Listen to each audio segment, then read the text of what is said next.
محمد حسن ولسمل د هېواد نومیالی سیاستوال، ژورنالیست او ولسي شخصیت 1314 کال د کامې د ګایک په کلي کې وزیږید. لومړنۍ زده کړې یې په کامه کې پیل او د هغې وروسته کابل ابن سینا ښوونځي ته راځي. هلته په 1433 کال ابن سینا لیسې څخه فارغېږي. له دې وروسته د کرهڼې د لیسې په 1435 کال کې فارغېږي. په دغه سندونو اکتفا نه کوي او د کابل پوهنتون ته ځي. د ژبو او ادبیاتو پوهنځی انتخابوي او په 1442 کال کې د کابل پوهنتون د ژبو او ادبیاتو د پښتو څانګې څخه فارغېږي. د فراغت سره سم د کابل راډیو د نشراتو مدیر مقرریږي، خو دی د سیاست سره ډیره مینه لري. د ژورنالیزم سره په خوا کې نو افغانستان په مختلفو ولایتونو کې بغلان، زابل، تخار، کندوز کې، پروان کې د ولسوال په توګه وظیفه ترسره کوي او ډیر علاقمند وي چې د مطبوعاتو په ډګر کې هم کار وکړي. همدارنګه 1439 کال کې د افغان په نوم جریده د چاپ په ګاڼه سینګاروي او د هېواد ډېر نومیالي او نامتو خلک د ده په دغه اخبار کې لیکل کوي او د حکومت په کړو وړو باندې نیوکې کوي او دومره اثر پرې باسي چې د حکومت ناسمي په سمو بدلوي. او په افغان جریدې کې د هېواد ډېر نومیالي او مشران او د نظر خاوندان لیکنې کوي او د حکومت کړنې انتقادوي او دا انتقاد سر پرې باسي د حکومت په کړو او عمل باندې. ولسمل صاحب په سیاسي ژوندانه کې ډیر بې بیرې او زړور انسان و او دی کله هم په حق وینا کې د چا لحاظ نه دی کړی. د ده سیاسي ژوند ډیر د کړاو نه ډک و. زندانونه، محبسونه او تهدیدونه همیشه د دې په ژوند کې وو، خو ده کله هم د حق وینا نه چپ پاتې شوی نه دی. د شاهي نظام په روان باندې هم انتقادونه کړي دي او د بند، محبس او د تهدید سره مخ شوی دی. د کمونستانو په راتګ سره د مستقیما نیول کیږي او محبس ته اچول کیږي، خو د ده په مبارزه، په خیال او په فکر کې هیڅ نوع تغییر نه راځي. ولسمل صاحب په سپینه وینا باندې ډیر مشهور او په دې هم ولاړو چې د ده یوه خبره وه، په سیاست کې د ده دریځ کې هیڅ فرق نه راتله. د ده سیاست وطن او د ده سیاست ملي منافع وي، د ده سیاست خلکو، د ده سیاست ولسو، د ده سیاست د قام رفاه او تعالي وه. د څه وخت چې د کمونستانو د بند نه 1.5 کال بعد راخوشي کیږي، نو دی په وطن کې د شپو کولو هیڅ امکان نه لري. د ډیره مجبوریته دی پېښور ته مهاجر کیږي، خو دی په پېښور کې هم چپه خوله نه پاتې کیږي. په کمونستي نظام باندې انتقادونه کوي او ډیرې رڼې خبرې لیکي.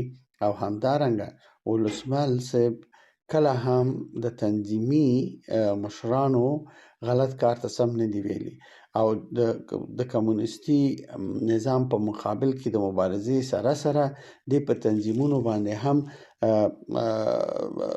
انتقادونه کول او د دې ناکاره کړنې ننګولې. هماغه و چې ولسمل صاحب په پاکستان کې هم د سخت تهدید سره مخ کیږي او د دې د افغان مجاهد جریده مصادره کیږي، حتی د بندي کیږي او د مرګ د تهدید سره مخ کیږي. ولسمل صاحب په پاکستان کې د فزیکی خطر، د نهایی خطر سره مخ و، خو بیا هم د ژورنالیستیک شخصیت او سیاسي شخصیت د دې باعث کیږي چې د ملل متحد هلته حقوقي او بشري ټولنې د ده ملاتړ کوي او د پاکستان د محبس د راخوشي کېدو نه او د زنداني کېدو نه وروسته راساً ناروې هېواد ته راځي او په ناروې هېواد کې بیا هم د آرام نه کینی او د خپل مبارزې ته ادامه ورکوي. د راتګ سره سم د کاغذي پروسیجر نه وروسته چې د ناروې ته راځي د روسانو د سفارت په مخ کې د غذایی اعتصاب کوي او 50 ورځې مسلسل د هغه سفارت په مخ کې ناست وي او د روسانو د وتلو غوښتنه کوي چې تاسو باید د افغانستان نه ووځئ. 50 ورځې وروسته چې دی نه اوبه څښلي او نه ډوډۍ خوړلې د غذایي اعتصاب په نتیجه کې د کوما حالت ته ځي چې بیا امبولانس راځي او د شفاخانې ته انتقالوي. ولسمل صاحب دلته هم مطبوعاتي ډګره وروسته نه پاتې کیږي. د افغان ولس په نوم جریده راکاږي او په دې کې د هېواد د ډېرو معتبرو سیاسي شخصیتونو چې د پخواني پاچا نه نیولې او تر صمد حامده پورې او تر هغه کسانو پورې چې نړیوال شخصیتونه وو مصاحبې کوي، د هغې نه خبرونه راخلي او د افغانستان په هکله باندې، د افغانستان د تاریخ په هکله باندې، د افغانستان د جغرافیه په هکله باندې، د افغانستان روان وضعیت په هکله باندې کله هم د قوم او ولس بې خبره پرېښی نه دی او خپلې شخصي هڅې په دې لاره کې د ژوند تر پایه پورې سرته ورسولي. ولسمل صاحب چې کله د بن غونډه جوړیږي او په هغه کې د افغانستان د پاره یو حکومت جوړیږي، په هغه سخت اعتراضونه کوي او کله هم دغه غونډه د په حق نه بولي. کرزي صاحب حکومت په بن کې جوړ شو، دا یو غلط آداب و چې امریکایانو کېښود او زه د بن د غونډې غړی نه وم، خو زه د خپل اخبار په ارتباط هلته ما دغه لره او هلته کرزی صاحب رئیس جمهور نه شو او کرزی صاحب د روزګان په کوم غار کې ناست و، په کومه سمڅه کې ننوتی و او هلته ستار سیرت چې استاد و د پوهنتون وزیر عدلیه و د افغانستان، یو پاک سړی، رشوت یې نه و خوړلی، دغه سړي 11 رایې ویوړې، امین ارسلا 1 رایې ویوړه، کرزي 2 رایې ویوړې. اما د شپې د خوب نه لخزر ابراهیمي او زلمی خلیلزاد خلک د خوب را پاڅول د جرګې غړي او ورته ویلي چې دغه عبدالستار سیرت چې دی دا غیر پښتون دی، دا ازبک دی، دا باید نشي، په افغانستان کې باید یو پښتون دغه شي. کاشکې هغه شوی وی، هغه ازبک قطعا تعصب نه لري، هغه یو ډېر یعنی میخواین شما بگوین که رئیس جمهور فعلی یک آدم متعصب و همچنان دست نشانده حکومت خارجی است؟ بله، دست نشانده امریکاست و امریکا ای تادا و همی که میگه که خشت اولگر نهد میمار کج تأثیر یا میره و دیوار کج. سپاسگزارم. ای تادا و برای ما امریکا من، امریکا دوست ما نیست، امریکا دشمنی. خو بیا هم چې کله افغانستان کې یو حکومت تشکیلیږي او د افغانستان ته ځي او د ولسمشر د خوا قوم او قبایلو په وزارت کې د نشراتو لوی رئیس مقرریږي، خو ولسمل صاحب د لږې مودې وروسته خپله استعفا کوي او خپل آزاد ژوند ته ادامه ورکوي او بیا د افغان په نوم جریده راکاږي او خپل انتقادونه، مرکې او نظرونه په مستقیم توګه د دغه جریدې د لارې قوم او ولس سره شریکوي. کله چې ولسمل صاحب افغانستان ته ځي نو د مطبوعاتو په کې ډیره برخه اخلي، تلویزیونونه، راډیوګانې او ټول دی غواړي او دی په ډېر روانه ژبه او په ډېر زړورتیا خپل نظر وړاندې کوي او کله هم خپل انتقاد ته سپېرونې نه ورکوي، په ډېره رڼا او په ډېره رڼا او تیزه ژبه باندې دا انتقاد کوي.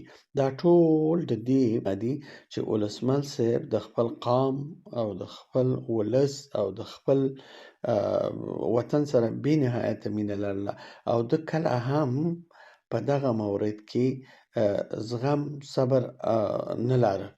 دی په دغه د وطن د مینې او د وطن د آبادۍ دپاره ډېر بې صبره او دی تل هڅه کړې ده چې دی د وطن ناروغې ورغوي او دی څه چې په وسه کې هغه د وطن نه قربان کړي. ولسمشر صاحب ډېر عجیبه صفتونه لرل.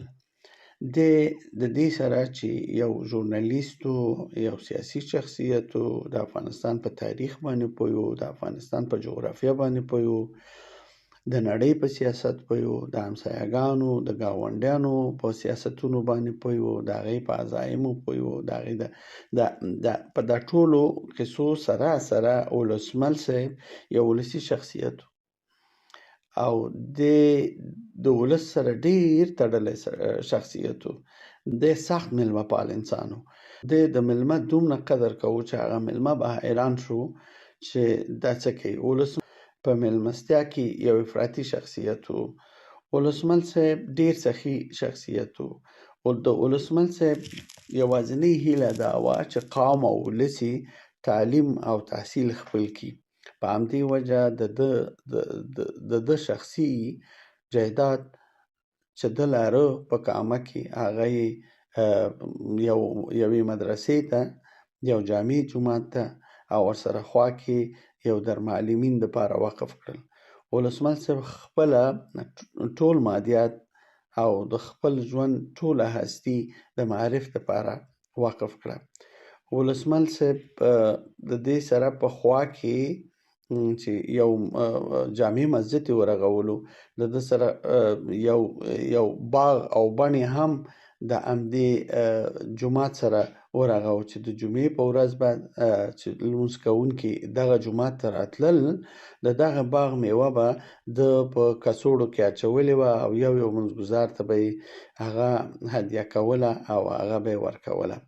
ولسمل صاحب د ولس سره ډېر نږدې پاتې شوی و. په کلي په ولس کې چې د چا د پولې، د پټي، د سړک ستونزې وي، د ولسمل صاحب په غاړه وي او ولسمل صاحب د دې دپاره شخصي قرباني ورکوله. که به جانب مقابل یو بل سره نه رغېده، د شخصي قرباني ورکوله او د خپل مال او ځمکه د هغې دپاره وقفوله تر څو د هغې د پوله، لاره او ګودر روغ شي. ولسمل صاحب تل د ولس سره پاتې و او د ولس د ښېګڼې دپاره یې هره قربانۍ ته حاضر و. بالاخره ولسمل صاحب د 82 کالو په عمر د 1498 کال د زمري د میاشتې په 11 نیټه د مبارکې جمعې په ورځ خپل روح د پروردګار ته وسپاره. انا لله و انا الیه راجعون.